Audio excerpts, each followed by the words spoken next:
Inside the courtroom, emotions run high. The state presents the Brock family's grief and concern, while the defense emphasizes that there are two victims and two grieving families. The Nolan family stands beside Sarah Grace, offering support, housing, and even forgiveness.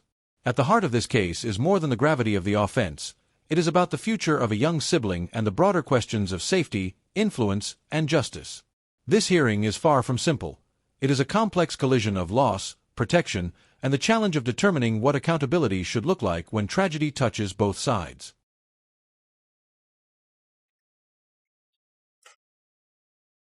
Thank you, Judge.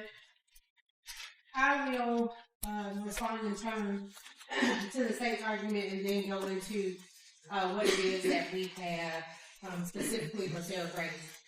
As it relates to the seriousness of the offense, we agree that the offenses are serious. What's happened here is a tragedy on both sides. And while that is something for the court to consider, it is not one of the ideal factors. We understand that the state has brought the Brock family here to voice their concerns. But what is particularly alarming to me is that they have not considered the Nolan side of the family, which would have been Kristen's family. And Kristen's family sits in support of Sarah Grace. And so there are two victims here.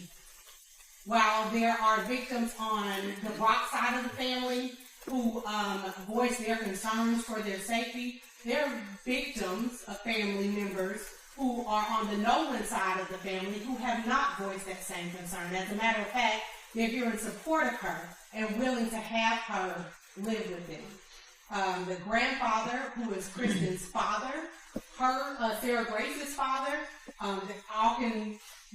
Sarah Grace can live with them. Multiple people have said that Sarah Grace was invited into their home and they're not even family. So they're willing to have her be a part of their household.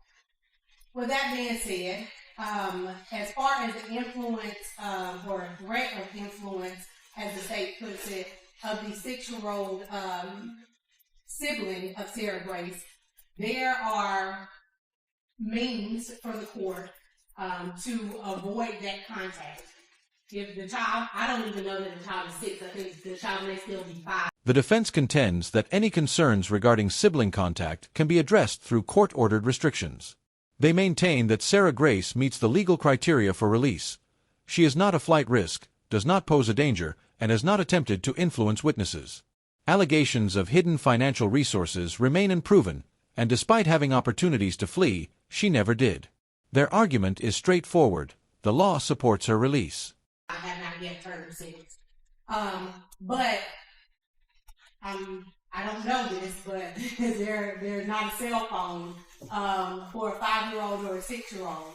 The court could restrict that contact just like the court does in any other case where there is alleged to be some witness where there could be influence. The court could say, I order that there is no contact between Sarah Grace and her younger sibling, or any of her siblings, for that matter.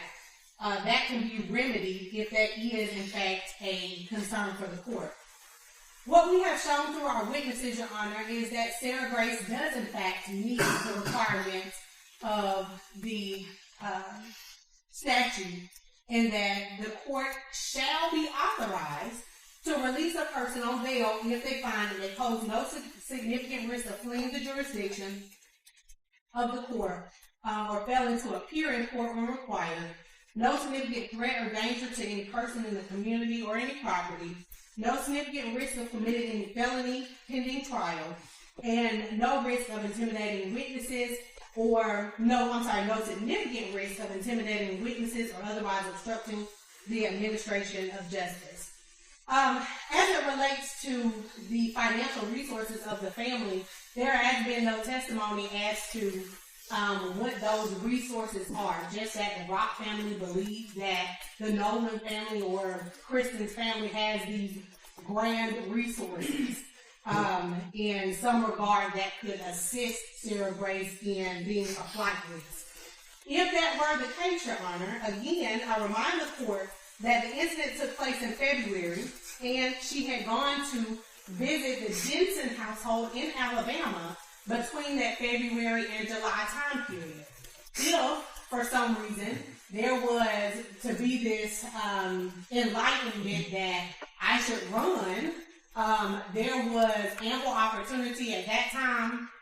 Caitlin testified that that Sarah Grace had never asked her to hide her or take her to Alabama permanently or anything like that. The defense argues that Sarah Grace is not a flight risk. She has no driver's license, no vehicle, and no means to leave.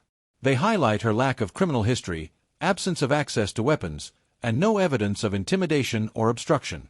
They remind the court that the purpose of bail is to ensure appearance, not to punish before conviction, and note that multiple individuals have agreed to supervise her and guarantee her return. Their position is clear. With no risk and strong support, the law favors granting bond. In addition, there was testimony as well as documents for the court admitted into evidence that Sarah Grace does not have a driver's license, and that it would be better if she not drive, and she doesn't have her own personal vehicle or access to a car. And so the flight risk for a 17-year-old at this stage with no driver's license and no meaningful way to get around in that regard to be the significant flight risk, I think just isn't met. As it relates to a threat or danger to any person in the community, nobody indicated that Sarah Grace was a threat or a danger prior to this incident happening.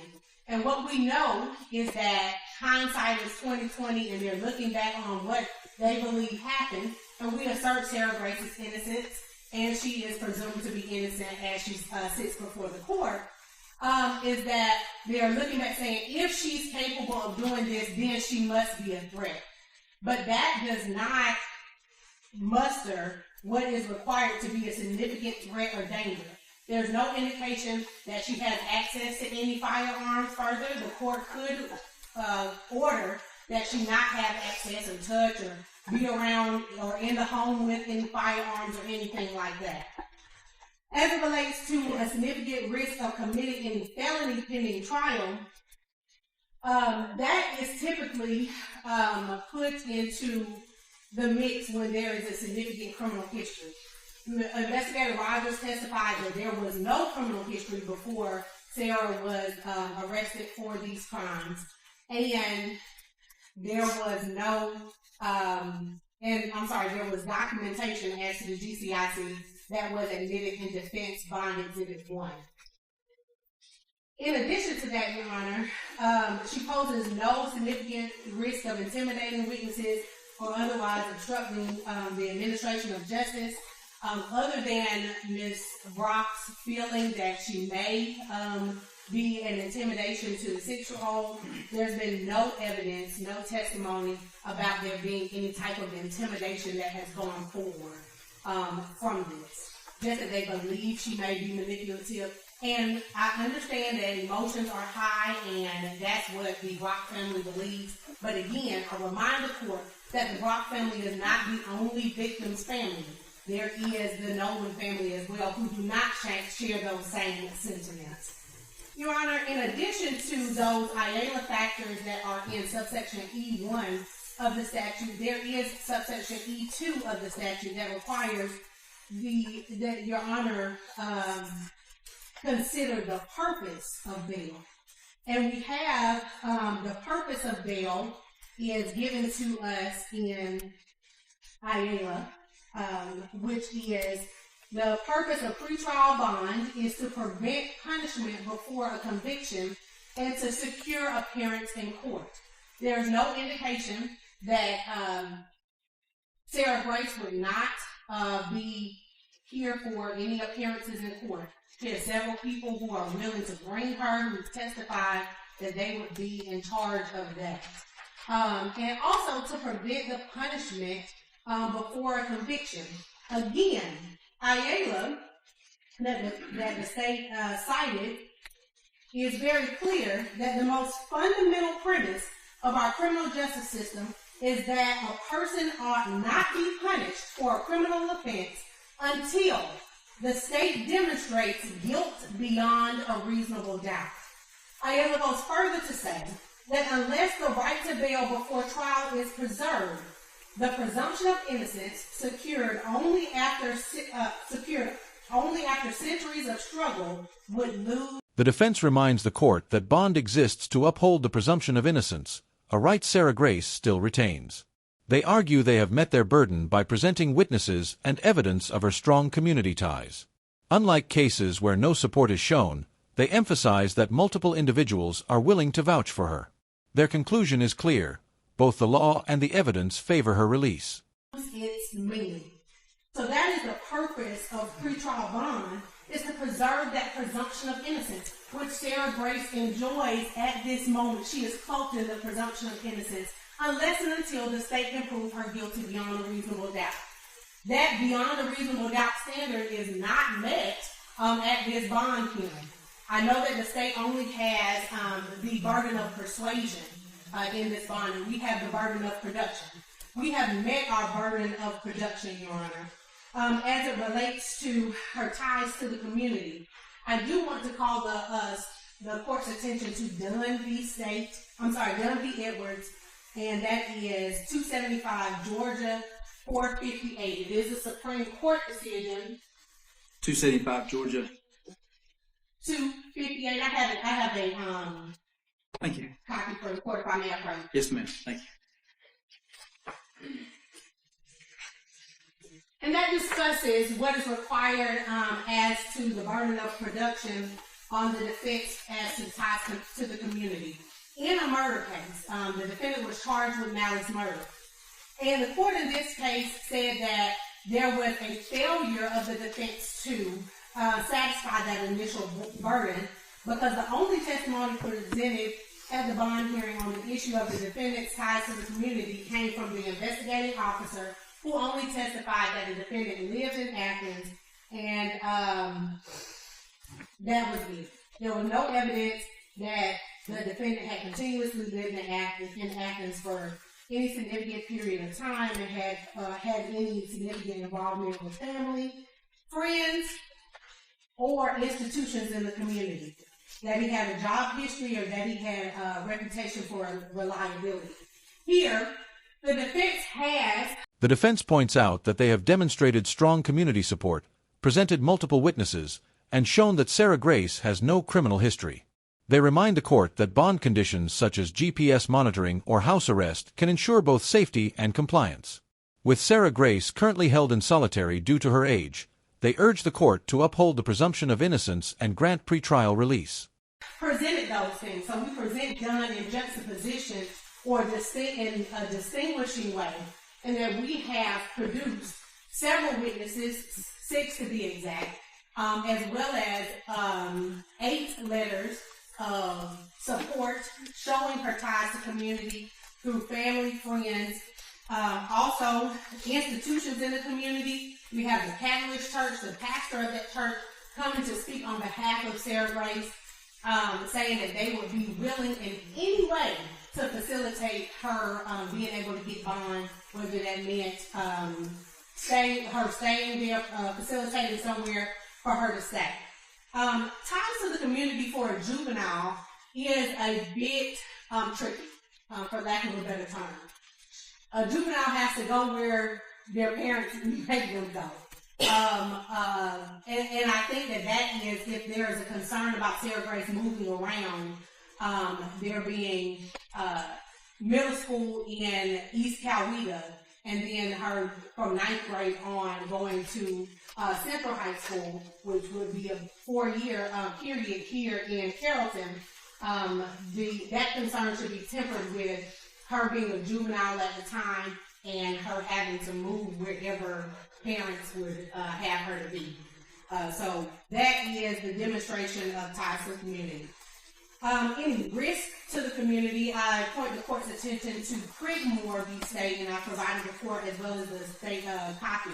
And that's 327 Georgia Act 368. It's a Georgia Court of Appeals case where they talk about, they do an interlocutory review of denial of pretrial bond for this client, and that there was not testimony regarding their ties to the community, and that there were multiple convictions of that defendant for driving under the influence, and then there was proper evidence of three previous convictions for the same thing. I present that in distinction and in juxtaposition to what we have here with Sarah Grace, is that she has absolutely no criminal history and is therefore not a risk to the community and not a risk to reoffend. Again, what has happened here is, in fact, a tragedy, and we are sorry for what has happened, but we assert and lean upon the presumption of innocence that is required by our justice system. In this case, bond denial is not proper, Your Honor. We have met the IAEA factors. We have met our burden of production through both testimonial and admitted evidence. And I also want to relate to the court that the court not only has whether or not there's a bond amount set for bond, but the court also has other tools in its toolbox and can impose conditions or a combination of conditions in order to make sure that Sarah Grace is not a flight risk or a risk to the community or anything like that. The court can impose conditions such as no social media or phone or phone privileges, ankle monitor, house arrest. The court has all of those tools in its toolbox to ensure that her presence is secure, and also that if she's on house arrest or has a curfew or ankle monitor, that she's not somewhere she can be. Technology is a beautiful thing, and what we have now is a GPS system that can tell you exactly where a person is at all times. And so through the courts that can be ordered, and there can be those conditions placed on the bond. In addition to that, Your Honor, because of her age, Ms. Patrick is being held in solitary confinement at the jail because the Sheriff's Department is concerned about putting her into general population. Courts have struggled with whether prolonged stays in solitary is constitutional or violative of the Eighth Amendment, especially in young people. So I just want to present that for the court's consideration as well. Again, I ask this court to protect the presumption of innocence. Based on everything that's been presented here today in court, not just the seriousness of offenses, not just this arbitrary concern that all of a sudden now people may be in danger, looking in hindsight, but based on real witnesses and testimony and presented documentation, that Sarah Grace Patrick is a candidate for bond. You know, Your Honor, this profession requires that we not only struggle with doing the right thing, which is what society says is right at the moment, but we must also do what is right, and that is the notion of justice. And the just thing, and what is right in this case, will be granting Sarah Grace Patrick pretrial release. Thank you, Sweet.